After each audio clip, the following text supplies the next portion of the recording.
السلام علیکم ورحمۃ اللہ وبرکاتہ۔ میں ہوں آپ کا دوست فدا حسین قاسمی۔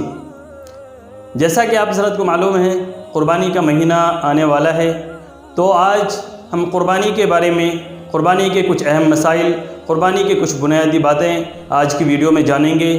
قربانی کی کیا کیا شرائط ہیں، کن لوگوں پر قربانی واجب ہے، صاحب نصاب کون لوگ ہوتے ہیں، ان کی کیا مقدار ہے، ان تمام چیزوں کے بارے میں آج کی ویڈیو میں ہم گفتگو کریں گے۔ تو آئیے شروع کرتے ہیں۔ سب سے پہلے قربانی کی کیا کیا شرائط ہیں۔ تو قربانی کے جو کچھ اہم شرائط ہیں ان میں سے یہ ہے، سب سے پہلی چیز ہے مسلمان کا ہونا، یعنی کہ غیر مسلم کے اوپر قربانی واجب نہیں ہے، اور غیر مسلم کی قربانی اللہ کے یہاں قابل قبول بھی نہیں ہے۔ دوسری چیز ہے عاقل ہونا، یعنی کہ عقل مند ہونا۔ اگر کوئی شخص مجنون ہے، پاگل ہے، دیوانہ ہے، تو اس شخص کے اوپر قربانی واجب نہیں ہے۔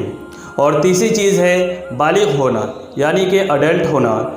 نابالغ کے اوپر اسلام کے اندر جو جو چیزیں بھی فرائض واجبات ہیں، ان تمام چیزوں میں سے کوئی بھی چیز نابالغ کے اوپر ضروری نہیں ہوتی ہے۔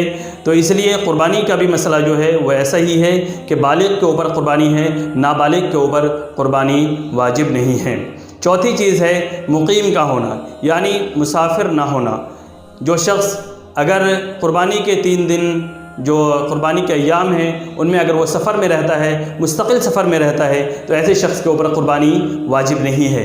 ہاں، اگر ان 3 دنوں میں سے کسی ایک دن بھی اگر وہ قربانی کے ایام ختم ہونے سے پہلے مقیم ہو جاتا ہے، یعنی اپنے منزل پہ پہنچ جاتا ہے، گھر پہ پہنچ جاتا ہے، تو پھر اس شخص کے لیے قربانی کرنا واجب ہوگا۔ اور پانچویں چیز ہے صاحب نصاب کا ہونا۔ صاحب نصاب کون لوگ ہیں؟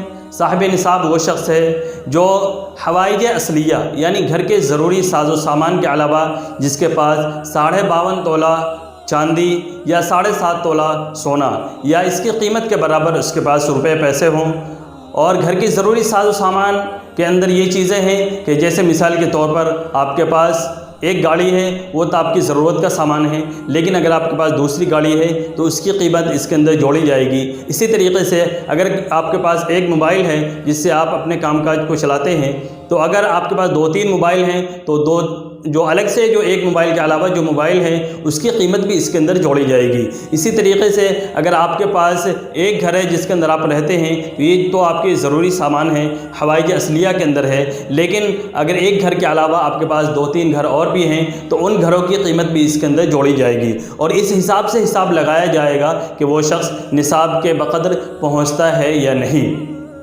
اب ایک اور چیز آپ جان لیں، 52.5 تولہ چاندی کی قیمت کتنی ہوتی ہے؟ ابھی مارکیٹ ریٹ کے حساب سے اگر دیکھا جائے تو 550 روپے تولہ کی ریٹ چل رہی ہے ابھی مارکیٹ کے اندر۔ تو اس حساب سے اگر 52.5 تولہ چاندی کی قیمت لگائی جائے تو تقریباً 28 سے 28.5 ہزار، لمسم سمجھ لیجئے کہ 30,000 کے آس پاس بنتی ہے۔ مارکیٹ ریٹ کے حساب سے 52.5 تولہ چاندی کی قیمت 30,000 کے آس پاس بنتی ہے۔ گویا کہ اگر کسی شخص کے پاس 30,000 روپے کیش یا سونا چاندی کو ملا کر کے ہو، یا ضروری ساز و سامان کے علاوہ جو سامان اس کے گھر میں ہے اس میں سے کوئی سامان ہو اور اس کی قیمت 30,000 روپے کو پہنچ جائے، تو ایسے شخص کے اوپر قربانی واجب ہو جاتی ہے۔ ایک مسئلہ اور یہاں پر آپ سمجھ لیں، زکوٰۃ اور قربانی کے مسئلے میں تھوڑا سا فرق ہے۔ زکوٰۃ میں بھی نصاب کا مالک ہونا ضروری ہے، قربانی کے اندر بھی نصاب کا مالک ہونا ضروری ہے، لیکن دونوں میں فرق کیا ہے؟ دونوں میں فرق یہ ہے کہ قربانی کے اندر آپ جو قربانی کے ایام ہیں 3 دن ہیں، ان 3 دنوں میں سے اگر کسی ایک دن بھی آپ نصاب کی قیمت کو پہنچ جاتے ہیں تو قربانی کرنا واجب ہو جاتا ہے۔ اور زکوٰۃ کے مسئلے کے اندر حولان حول شرط ہے۔ حولان حول یعنی کہ سال کا گزرنا، یعنی 1 سال تک آپ کے پاس جو نصاب کی قیمت کے بقدر جو پیسہ ہے، روپیہ پیسہ ہے، اس کا ہونا ضروری ہے۔ اگر 1 سال سے پہلے اگر آپ کے پاس وہ ختم ہو جائے یا کسی چیز کے اندر صرف ہو جائے تو پھر اس کی شرائط ختم ہو جاتی ہے، تو زکوٰۃ کا وجوب بھی ختم ہو جاتا ہے، لیکن قربانی کے اندر ایسا نہیں ہے۔